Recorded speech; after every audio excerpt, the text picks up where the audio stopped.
Amis internautes, bonjour. Merci d'être avec nous sur www.senepeople.com pour le premier numéro de Starbuzz. On est accueillis dans un cadre très très somptueux. C'est celui de l'hôtel Terrou-Bi. File Nuno Taïset Tiwa, un café avec. Donc tous les acteurs sont là. C'est la fin de la deuxième saison. Donc Danu Devtaï, ben soirée de clôture, on va dire une montée des marches. Donc ça sera au niveau de Sorano. Boops, Kiati, Lisa, Mil, voilà, ils sont tous là derrière. Donc on va aller les voir, recueillir leurs impressions. Tout ça sur Sen People avec Mamito pour vous servir. Tey deuxième saison bi jeex na Badiane lan nga yëg. am nañu mbégte mën nañu ne am nañu tamit vide bu ñu sentir ci suñu bopp ndax café dafay jeex xëy na li ñu naan dañuy tàggoo mais tàqalikoowuñu mais ñuy ñaan yàlla amaat troisième saison ndax lii nekk na loo xam ne ñun ñëpp dañ ci bokk ndey ak baay kenn amu ci sa morom xaar ma yàlla macha allah te tamit bégal waa Sénégal rek moo ñu yëkkati woon ak bitim réew. Tout d'abord, je tiens à remercier certaines personnes, n'est-ce pas, qui m'ont amené à faire ce que j'ai fait, n'est-ce pas, par exemple Leus, par exemple Bouba Diallo, par exemple Sidat, n'est-ce pas, c'est grâce à eux que je suis parvenu à m'exprimer dans la télé. Et je tenais à les féliciter et à les remercier beaucoup, quoi. N'est-ce pas? Donc ça, c'est arrivé comme ça, par la grâce divine. N'est-ce pas? Moi, je n'ai jamais fait de théâtre. N'est-ce pas? Un jour, j'ai croisé une personne, il m'a interpellé pour me dire qu'il faut venir voir Boops pour jouer dans un café avec. Automatiquement, j'ai été d'accord, n'est-ce pas? Et là, je suis venu, donc ça s'est passé comme ça, c'est passé comme ça. Café avec...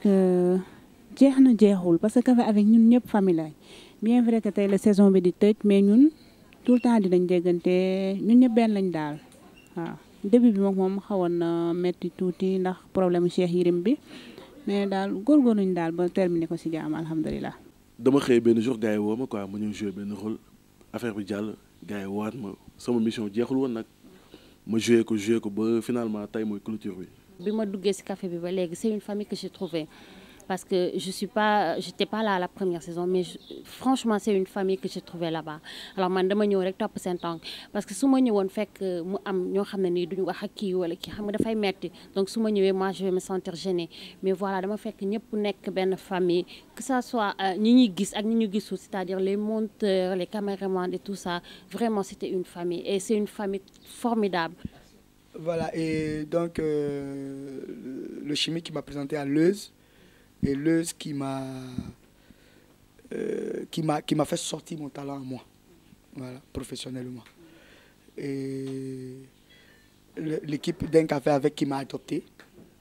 Et là c'est parti, quoi. Bakayoko a commencé à se retrouver, quoi, parce que c'est quelque chose qui était en lui mais qui ne savait pas. Je n'ai jamais pensé même un jour m'arrêter devant une caméra. C'était vraiment pas facile du tout. On a serré la ceinture, c'était un peu difficile, surtout deuxième saison avec le futur Am c'était vraiment difficile et puis les Sénégalais nous ont vraiment soutenus. Alors on a serré la ceinture, on s'est battu, on a beaucoup travaillé jusqu'ici. Alors on a clôturé deuxième saison au café avec, mais c'est la troisième saison, Inch'Allah. Première fois au café m'a appelé, vraiment quand je suis arrivée, on me dit automatiquement, tu es arrivé, il faut jouer. Vraiment. J'étais dépassée. J'ai dit, mais pour une première fois, moi, je n'ai jamais fait de cinéma, je n'ai jamais fait de théâtre. Pour une première fois, j'ai dit, ah Dieu, vraiment là, moi, il va falloir que tu m'aides. Sinon, je ne sais pas comment les choses vont se passer, vraiment. Les moo ñu dugal ci un café avec ñu ñëw mu yaatal ñu xam nga def ñun ñëpp ñu nekk benn boo ñu fekkee ak Leuz tamit da ngay laaj ndax Leuz ak Ndeye Diallo après am na leen fekk na amul dara liggéey bi la. Parce que franchement, je peux dire que c'est une famille. ñun ñëpp benn lañu. Ba pare sama rôle ci deuxième saison bi mën naa ni que am naa rôle yu bëri laa am juste benn rôle dañ ma jox ay rôle yu bëri ma interprété ko. C'était pas facile du tout mais bon comme première saison bi def nañ ko mu jàll deuxième bi aussi c'était pas du tout facile. léeg-léeg ma joué rôle boo xam ne sax damay jékki-jékki di laaj ndax lii am na ndax gëw ma ne lii am na nit du fitnaal noonu doomam surtout nga bëgg mu sëy mais nag tamit nit dina bëgg doomam sëy mu topp ko jàppale ko ci sëyam mais pas mu wane xaalis nag dañ ma ko féetale rek mais ñëpp ko bëgg man ci sama bopp xaalis moom ma bëggal boppam. dama bëgg woon sama moroom yi mel ni man rek ne nit boo bëggee nit bu ko xeeb bul seet ne dafa am xaalis bul seet ne amul xaalis xoolal sa mbëggeel ak moom ni mu la bëggee rek nga dugg ci moom bien vrai que première saison bi mi ngi doon liggéey waaye gardien liggéey la da doon daan dooleem man tamit maa ngi nekkoon jàppale sama mag léegi sama mag moom xam nga rek moom lu yàlla xam te ne dafa am ñaari jabar te kenn xamul ban la ci bëgg waaw. Donc quand je suis devant la caméra, c'est au réalisateur de me dire qu'est-ce qu'il veut et là je m'adapte. Voilà. Donc naturellement je suis Moussa. C'était spontané quoi. Voilà, c'est ça quoi. Au début nit daf may gis na ma attends yow laa gis ci un café avec xaw ma ne acteur nga xam nga peut-être que nit aussi boo nekkee ci benn affaire war nga mën a wane ne yaa ngi ci leneen yaa ngi ci beneen monde mën nga évoluer ci beneen monde ouais mais bon film la joué nañ ko mais jàppee ma ne star la peut-être que nit ñi mën nañ gis ne star la mais man gisuma loolu. Et voilà, j'ai juste joué le rôle qu'on m'a donné. Voilà, il m'a dit que j'ai joué et je suis très contente de mon rôle parce que gis naa ne rôle la boo xam ne ni am nañu muy yee et tout ça. Alors nous on est là pour les Sénégalais, pour ñu ñuy seetaan, donc montrer le bon exemple et les mauvais côtés des choses. Kan mooy Ndeye Diallo pour yow Bakayoko? Ndeye Diallo sama poupouni la sama lépp la. Donc Ndeye Diallo c'est une bonne amie, une confidente. Ouais. Hors café avec, elle est ma confidente, elle est ma complice, au fait. Ndeye Diallo Bakayoko ci café avec la yam. Ndeye Diallo ak Bakayoko moom ci café avec la yam. On va organiser un casting pour te trouver femme. Pour me trouver une femme à moi, dans la réalité quoi. Un casting pour me trouver une femme. Je m'en charge personnellement. Ok, je suis aux enchères. Voilà, donc la fille qui sait qu'elle est prête pour marier Bakayoko, il n'y a pas de problème. Alors il y a une très grande différence entre Lissa de la première saison et celle de la deuxième. Parce que la première saison, c'était Lissa B, moi je maîtresse, entre guillemets. C'était la fille, la grande chichi,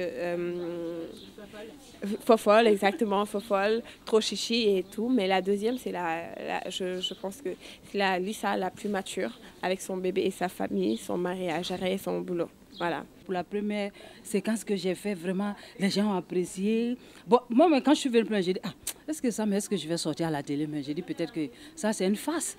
Mais ça, après, c'est un de mes frères qui m'a vu, il a dit, mais je te vois, tu es à la télé comme ça. J'ai dit, non, c'est pas moi. Il dit, mais bien sûr. Là, le dimanche qui a suivi, maintenant, j'ai regardé, j'ai dit, Dab, c'est bien vrai, donc c'est moi. Quand j'ai regardé, vraiment, les gens ont apprécié, m'ont appelé de partout, vraiment. Tout le temps, des fois, dañuy gis nga interpréter benn rôle rek ñu ne ii kon xam naa kii nii la mel alors que c'est pas ça. damay wax ñëpp ku nekk Sénégal daan bëgge café avec na nga ñaanal Cheikh Yérim Seck mi nga xam ne gannaaw yàlla moo ñu boole ba tax na café gi demee nii ndax xalaatam ak xelam la def ba lii mën a nekk. Lan ngay wax les Sénégalais qui t'ont suivi, qui t'ont aimé à travers les réseaux sociaux, à travers la télé, loo leen di wax tey comme message. Sénégalais li ma leen di wax moom mooy ñun par exemple loolu à part remerciement bi ma amel waa café avec par exemple les jeunes ñi nga xam ni man ak ñoom ñoo maase ak ñi nga xam ni man maa leen mag dama leen di wax ñuy dellu ci tool yi ñu bàyyi quoi tu vois parce que ñun nous sommes des Africains et Sénégal dafa am leen lu muy représenté ci biir Afrique quoi. Vraiment parce que soo defee dara te nit ñi seetaanuñ ko dafa mel ni defoo dara lu neex voilà c'est soo gisee muy am ay critiques ñi di faral fii c'est parce que su li ñuy def neex na nit ñi donc maa ngi leen di remercier ñi nga xam ne ñoo lay fan di xuloo te xamuñu la sax ndeysaan bu ñu déggee ñu critiquer la ñu mer et tout ça sinon maa ngi wax nit ñi que film la et film comme on dit ku nekk tu te mets dans la peau de quelqu'un d'autre. Je l'ai dit la dernière fois, personne ne m'a écouté. Je répète encore. Grâce à M. Issa Hayatou, le Sénégal croise encore la Côte d'Ivoire en phase éliminatoire. Ça fait la deuxième fois. Jouez votre ballon. Celui qui a gagné, il a gagné. Celui qui a perdu, il a perdu. Fair play. C'est football. Le Sénégal et la Côte d'Ivoire, c'est depuis Senghor, avec Oufoué, c'est eux qui ont créé. Venir descendre jusqu'à maintenant, c'est pareil. Donc, foot, nous bolé, nous jacassé. Donc, je remercie tout le monde ceux qui m'ont accueilli. Et je prie Dieu qu'il y ait beaucoup de paix au Sénégal, surtout beaucoup de paix et beaucoup d'amour. Moi, je suis chez moi, hein. Je suis plus ivoirienne, je suis sénégalaise maintenant. Voilà. Nous remercions ñëpp ñu leen di encourager parce que dañu jàppale torop sur cette deuxième saison comme ni ma ko waxee metti woon na début bi metti woon na ils nous ont vraiment épaulés, ils nous ont vraiment aidés.